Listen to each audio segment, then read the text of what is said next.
This audiobook is for information purposes and for personal use only.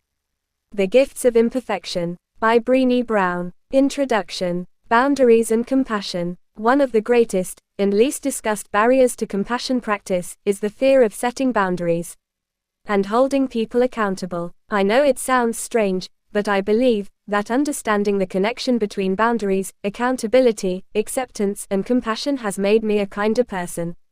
Before the breakdown, I was sweeter, judgmental, resentful, and angry on the inside, but sweeter on the outside.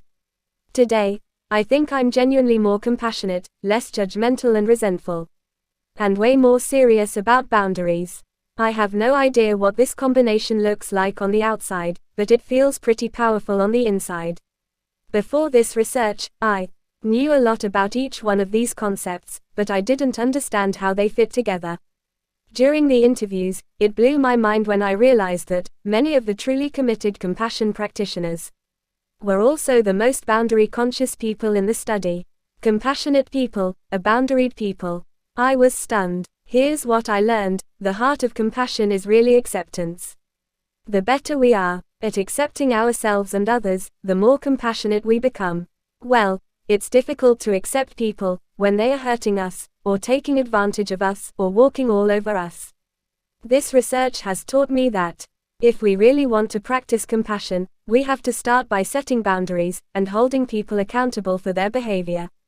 We live in a blame culture. We want to know whose fault it is and how they're going to pay. In our personal, social, and political worlds, we do a lot of screaming and finger pointing, but we rarely hold people accountable. How could we? We're so exhausted from ranting and raving that we don't have the energy to develop meaningful consequences and enforce them. From Washington, D.C., and Wall Street, to our own schools and homes. I think this rage, blame, too tired and busy to follow through mindset is why we're so heavy on self-righteous anger and so low on compassion. Wouldn't it be better if we could be kinder, but firmer? How would our lives be different if there were less anger and more accountability? What would our work and home lives look like if we blamed less, but had more respect for boundaries?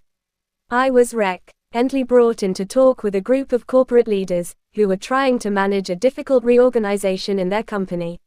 One of the project managers told me that, after listening to me talk about the dangers of using shame as a management tool, he was worried that he shamed his team members. He told me that when he gets really frustrated, he singles people out and criticizes their work in team meetings. He explained, "I'm so frustrated. I have 2 employees who just don't listen. I explain every single detail of the project, I check to make sure they understand, and they still do it their way. I'm out of options. I feel backed into a corner and angry, so I take them down in front of their colleagues." When I asked him how he was holding these 2 employees accountable for not following the project protocol, he replied, "What do you mean by accountable?" I explained, "After you check with them to make sure they understand your expectations and the objectives, how do you explain the consequences of not following the plan or not meeting the objectives?" He said, "I don't talk about the consequences. They know they're supposed to follow the protocol." I gave him an example. Okay, what would happen if you told them that you were going to write them up, or give them an official warning, the next time they violated protocol, and that if it continues they're going to lose their jobs? He shook his head and said, "Oh, no. That's pretty serious. I'd have to get the human resources people involved. That becomes a big hassle. Setting boundaries and holding people accountable is a lot more work than shaming and blaming, but it's also much more effective. Shaming and blaming without accountability is toxic to couples, families, organizations, and communities. First, when we shame and blame, it moves the focus from the original behavior in question to our own behavior. By the time this boss is finished shaming and humiliating his employees in front of their colleagues, the only behavior in question is his. Additionally, if we don't follow through with appropriate consequences, people learn to dismiss our requests, even if they sound like threats or ultimatums.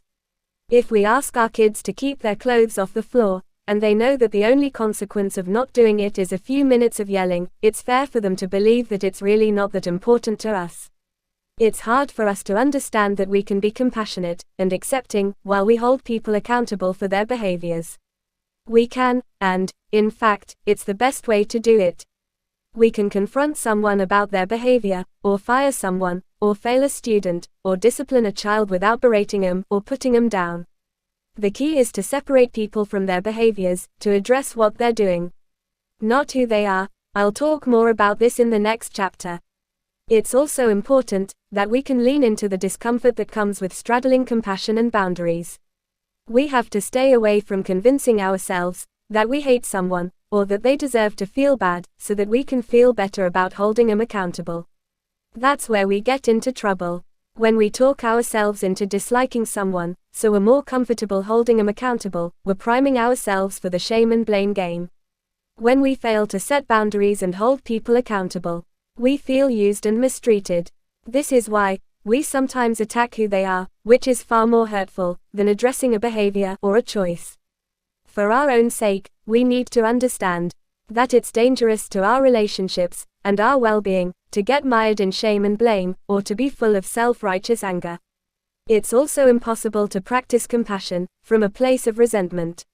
If we're going to practice acceptance and compassion, we need boundaries and accountability.